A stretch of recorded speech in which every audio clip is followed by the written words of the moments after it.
welcome to this video. Now today I'm going to talk about Cornwall.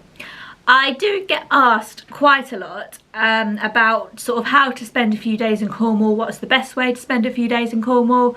I do have a road trip itinerary on my blog, which I will link down below, so check that out. But I've also kind of, well, I spent a week in near Newquay recently. Actually, no, it was more like 5 days. 5 days of activities, let's say. And I thought I would share what we did during those 5 days. So we were staying in Holywell Bay. There's a caravan park there. It's a Park Dean caravan park.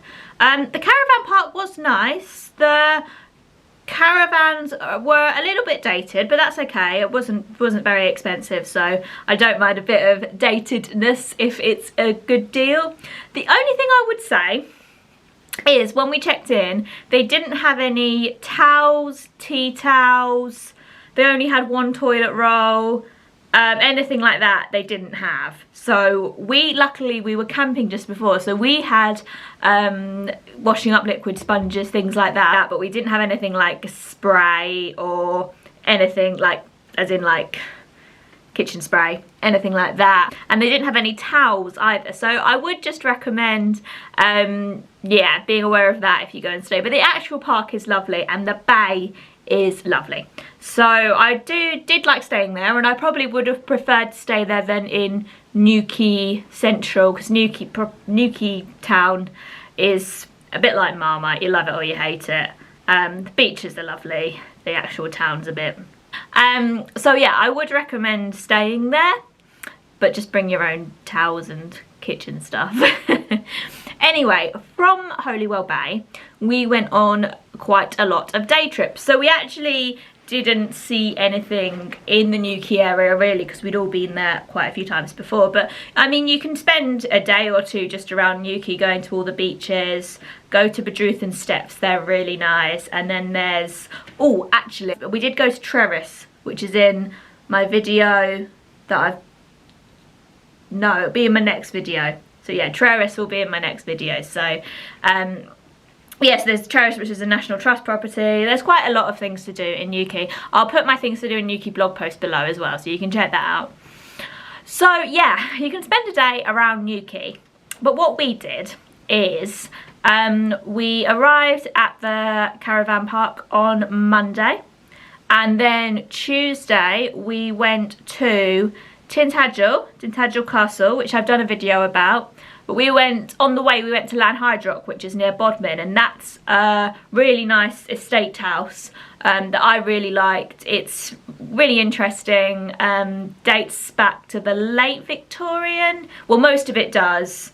Parts of it date back to longer, but a lot of it was destroyed in a fire. So most of the home was remodelled in the late Victorian period. Really beautiful interior, really nice gardens, loads of history. So yeah, I do recommend doing that. And then we went to Tintagel Castle, which is at the top of lots of people's Cornwall bucket lists. It is beautiful, but it is expensive. But you can go for cheaper. So I explain a bit more of this in my video about Tintagel Castle. But basically, if you either join the English Heritage, or if you don't want to join the English Heritage, join the Cornwall Heritage Trust. It is cheaper to become a Cornwall Heritage Trust member for a year, which gets you into Tintagel Castle, Pendennis Castle, a few other places in Cornwall. It's cheaper to get a year-long membership for the Cornwall Heritage Trust than it is to buy one entry to Tintagel Castle. That's how expensive Tintagel Castle is. So yeah, we did that on the first day. And then the second day, we went to the Lost Gardens of Heligan. Good morning. Just been for my morning swim at the caravan park we're staying at in Holywell Bay. Today we are going to the Lost Gardens of Heligan and to Charlestown, and this is quite a good day trip you can do from Newquay, Falmouth, Foy, loads of places in South Cornwall. They're close together, they're only a 50-minute drive between each other, and there's a lot of stuff to do in both, so you can spend a few hours in both. So it's a really good day trip, and I will show you how to do it and what there is to do and see at Charlestown and the Lost Gardens of Heligan, and why they are such good Cornwall tourist attractions. So this is like a large estate in South Cornwall, and it's a really nice area. There's a nice sort of jungly area where you can walk over a rope bridge. There's loads of like sort of different styles of gardens and things. It does cost £17 per person to get in, so it is quite expensive. You might want to get there early in the day and spend, you know, the morning and maybe a little bit of the afternoon there. About 15-minute drive from Lost Gardens of Heligan is Charlestown. So that's where we went after that. Now Charlestown is a really historic town, and it was a port made by Charles Rashley in the 18th century, I think. I'll write down the year, you'll see it somewhere on here.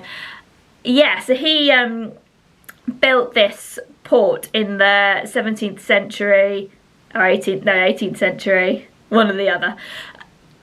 And it's basically remained unchanged throughout the years, so it looks super historic. It's really interesting, and it is where Poldark, or a lot of Poldark, was filmed, and actually where loads of other things have been filmed as well. So that was really cool. I would recommend definitely going there just to have a walk around. You can also go to the Shipwreck Treasure Museum, or you can do a walking tour as well. So I'll leave all the details, or I'll leave my Charlestown blog post down below as well. Basically all of my blog posts that I've written about these places will be down below, so have a look at those. Then the next day we went west. So this is the good thing about staying near Newquay, is you can go, Tintagel is north-east, Charlestown is south-east basically, but then we went all the way to the west to Mousehole. So Mousehole is a really nice fishing village, not too far from Penzance. We just went there for a coffee and to have a little look around, but it's really, really beautiful. I definitely recommend visiting there.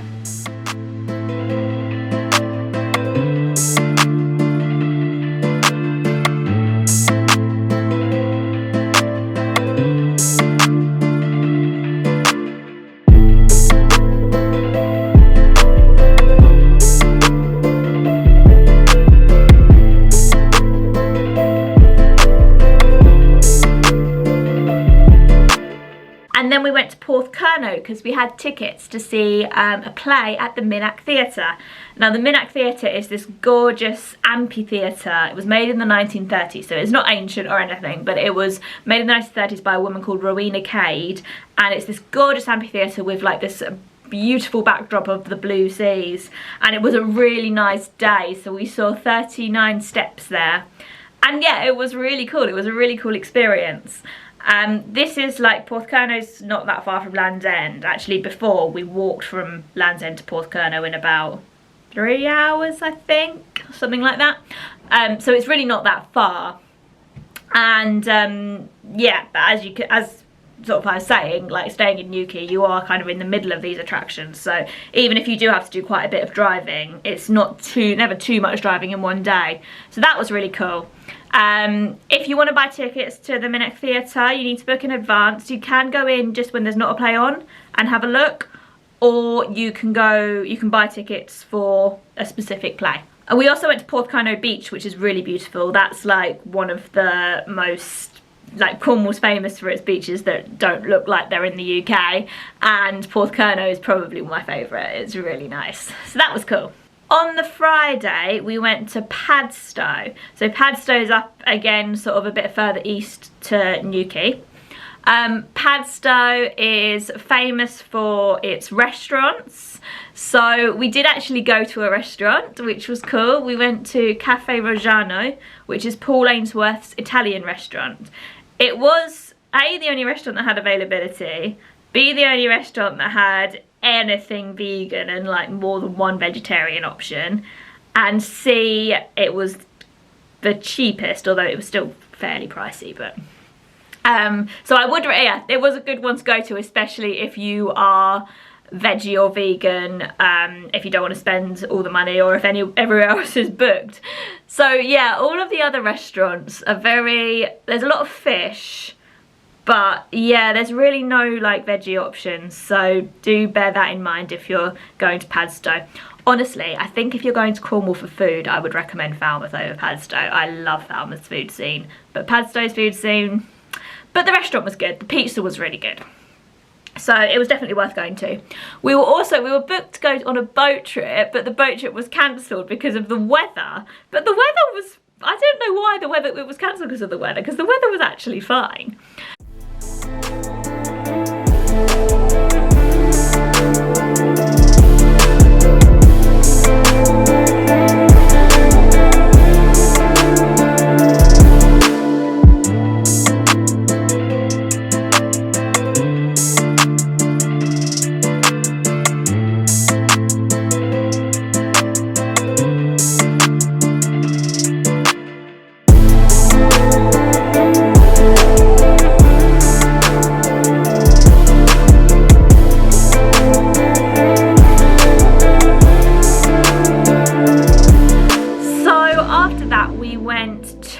The Tarquin's gin distillery, and this was really cool. This was like a gin experience. So basically we learned about the history of Tarquin's gin, which is like the Cornish gin.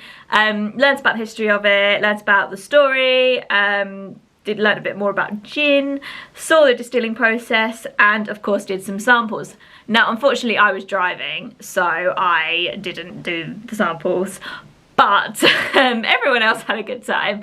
And actually, if you're not driving, it's actually a really good deal. You get like basically 4 double gin and tonics for like, and the tour is like £18, and it includes, yeah, basically 4 double gin and tonics. So I would definitely recommend going to that, but obviously not if you're driving, or if find someone else to be the designated driver. So yeah, that was good. I did get a little like mini bottle to take home with me, so that was good. Had that when we got back to the caravan. And then the next day, we just went to Port Isaac the next day.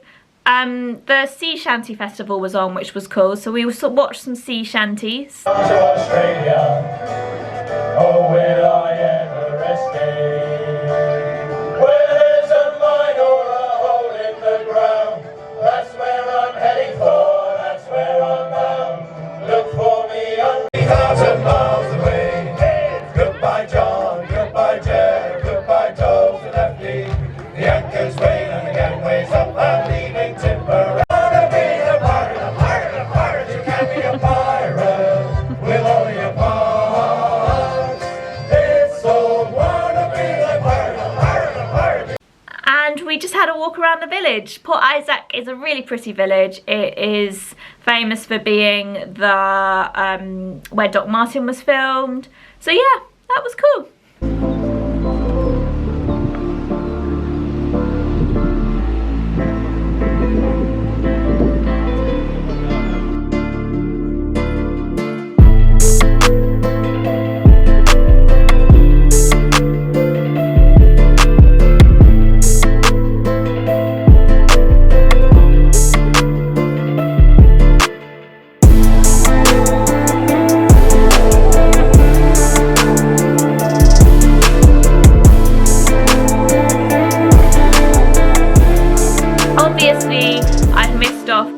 Cornwall attractions in this, so other things I definitely recommend doing. Boss Castle's very nice. As I said, there's quite a lot in Newquay. St Ives, I've missed out St Ives, but St Ives is lovely. St Ives is absolutely stunning, but it is very, very busy. So if you're going in peak season, it can be stressful. It can be really stressful. Land's End, obviously I've missed that in this itinerary because I've already been there. We didn't go there that time, but Land's End is cool, near to Porthcurno. So if you are going to Porthcurno, you might want to go to Land's End as well. Penzance is a fairly nice town to walk around in, but obviously there's also St Michael's Mount there, which is really popular. Falmouth, I really like Falmouth. Falmouth's got loads to offer, but again, we spent quite a lot of time there earlier in the year, so we didn't go on this trip. And then there's the whole Lizard. The Lizard is absolutely lovely. I would recommend going to the Lizard if you are down that way, because it is really awesome. what else is there? Let me think. Or then you go to sort of Mevergizzy. Mevergizzy isn't my favourite. It was, when I went there, it was very busy, and I'd been to a lot of sort of fishing towns by that point, but I'm sure it is quite nice. But the place I really liked was Foy. Foy is nice, and that's worth going to. And then sort of going around the coast, then you've got Polperro and Loo. And then inland, obviously there's Truro, which is the only city in Cornwall. It's got the Royal Museum of Cornwall, which is really good, and Truro Cathedral. And then you've got Bodmin Moor, loads of hiking there if you're into moors. Jamaica Inn is cool, and then Bodmin Town's got the Bodmin Gel Museum. And then, yeah, and then I guess you pretty much got to Launceston, which is, there's a castle there, Launceston Castle, also included in your Cornwall Heritage Trust membership. So definitely get that if you're going to a few places, or even if you're just going to Tintagel. Anyway, I hope this video has helped a bit if you're planning a Cornwall trip. Like I say, there are so many things to do in Cornwall, and this trip probably ticked off, I don't know, maybe a third of the absolute must-dos, and then there's all the other like amazing, like less touristy things as well. So yeah, there's loads and loads of stuff to do in Cornwall. I highly recommend visiting, and I hope this has been of some help. If you want me to do any more videos about different places in Cornwall, just let me know. I've been to pretty much all of them, so I can probably talk about them. And yeah, I will post all posts about places that I've mentioned below, or you can probably click through just to see all my Cornwall posts as well on my gosouthwestengland.co.uk blog, because there's a lot of them. And yeah, hopefully that's helped, and I hope that you have a great time in Cornwall. So thank you very much for watching, and I'll be back in the next video. Bye!